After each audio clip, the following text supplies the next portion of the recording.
හරි.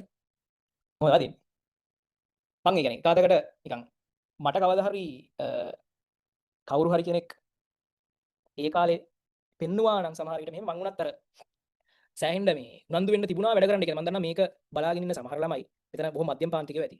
සාමාන්‍යයෙන් හොඳ කියන්නේ සල්ලි තියෙන මිනිස්සුත් ඇති. සමහරවිට ගොඩාක් දුප්පත් ළමයිනුත් ඇති. ඒ කියන්නේ ගෙදර සීලිමවත් නැති සමහරලාට ටයිල් වත් අල්ලලා නැති. අම්මලා එහෙම ඉන්නේ මෙතන නෙමෙයි අපේ අම්මලා ඉන්නේ ගෙදර. මං කලින් හිටපු ගෙදර නෙමෙයි.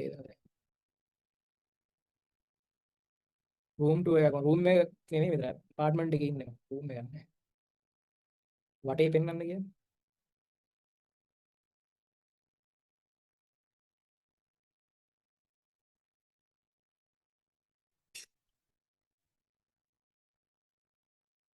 view එක ලස්සනයි.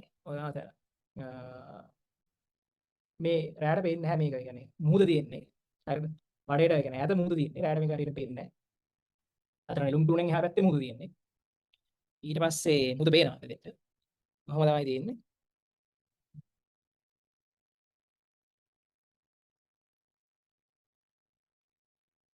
ඊට පස්සේ ඉතින් මේ මං ඉතුරු ටික කියන්නම් කියන නේද? දැන් මේ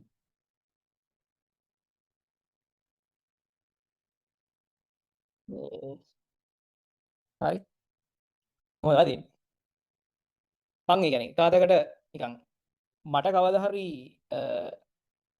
කවුරු හරි කෙනෙක් ඒ කාලේ පෙන්නවා නම් සමහර විට මෙහෙම මං උනත් අර සෑහෙන්න මේ උනන්දු වෙන්න තිබුණා වැඩ කරන්න කියලා. මම දන්නවා මේක බලාගෙන ඉන්න සමහර ළමයි මෙතන බොහොම මධ්‍යම පාන්තිකයෝ ඇති. සාමාන්‍යයෙන් හොඳ කියන්නේ සල්ලි තියෙන මිනිස්සුත් ඇති. සමහරවිට ගොඩාක් දුප්පත් ළමයිනුත් ඇති. ඒ කියන්නේ ගෙදර සීලිමවත් නැති සමහරලාට ටයිල් වත් අල්ලලා නැති. එහෙම ළමයිනුත් ඇති.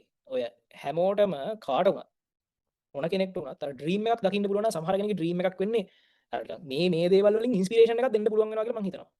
ඒ නිසා තමයි මේ මං කතා කරන්නේ මෙහෙම. ඒතකොට සාමාන්‍යයෙන් මම ඒ කාලේ මං හදාගෙන හිටපු ඩ්‍රීම්ස් තිබ්බා. ඇත්තටම සමහරලාට හොඳ ගෙදරක ජීවත් වෙනවා.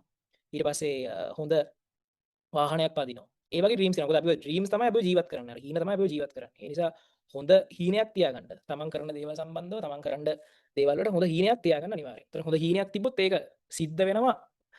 හොඳ හීනයක් තිබ්බොත් ඒක අනිවාර්යයෙන්ම මේ ඇචීව් කරගන්න ලේසි. හොඳ ටාගට් එකක් තිබ්බොත් ඒක පස්සෙන් යන්න ඒ කියන්නේ භෞතික දේවල් ටාගට් කරලා වැඩ කරන්න එපා. ඒ කියන්නේ ඔයාලා කවදාරි හොඳ ගයක් ගන්නවා, හොඳ වාහනයක් ගන්නවා කියලා වැඩ කරන්න එපා.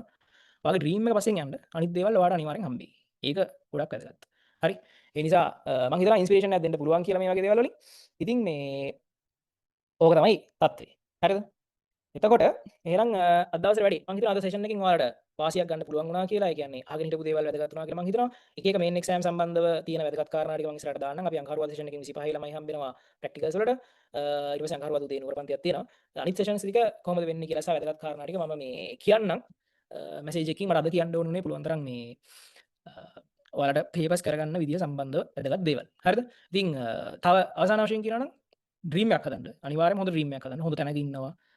සැපවත් තැනක ජීවත් වෙනවා. වැඩි කාලයක් යන්නේ නැතුව අවුරුදු 30කට කලින් හෝ එහෙම කාලෙකදී හොඳට ජීවත් වෙනවා. මොකද ඔයාගේ අම්මට තාත්තට හොඳ තැනක් දෙනවා ඔයා. හරිද? අම්මට තාත්තට දැන් ඔයා ඉන්නේ සාමාන්‍යයෙන් නෝමල් නම් අම්මට තාත්තට ඔයා හොඳ තැනක් හොඳ ජීවිතයක් හදනවා. ඒ වගේ දේවල් ඔයාගේ ඩ්‍රීම් එක කරගන්න. ඒක ගොඩක් වැදගත්. අනිවාර්යෙන් ඔයා කරපු කැපකිරීම වලට තමයි ඔයාට රිටර්න් එක හම්බෙන්නේ. ඔයා කරපු කැපකිරීම තමයි අවසානයේදී ඔයාගේ වැලියු එක විදිහට ඔයාට එකතු වෙන්නේ. ඒක හරි වැදගත්. හරි. එහෙනම් මම හිතනවා සෙෂන් එකේ ප්‍රයෝජනයක් ගත්තා කියලා. ඇකඩමික් සෙෂන් එකක් කරන්නේ අවුරුද්දට එකපාරයි. එතකොට මේ තියෙන අපේ අවුරුදු දින එකම ඇකඩමික් සෙෂන් එක. ඉතින් මේකේ ප්‍රයෝජනයක් ගත්තද කියලා YouTube එකේ කමෙන්ට් එකක් දාන්න.